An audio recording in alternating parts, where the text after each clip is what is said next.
Hey guys, I just wanted to make this quick video on how you can reverse your Minka Aire fan and if you don't have the receiver.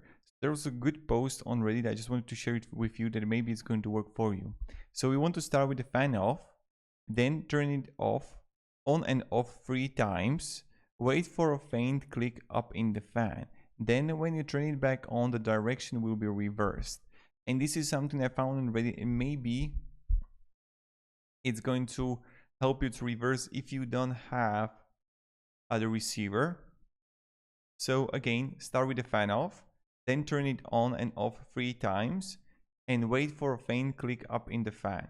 Then when you turn it back on, the direction will be reversed. So thank you very much for watching, and I hope you're having a great day, and see ya and goodbye.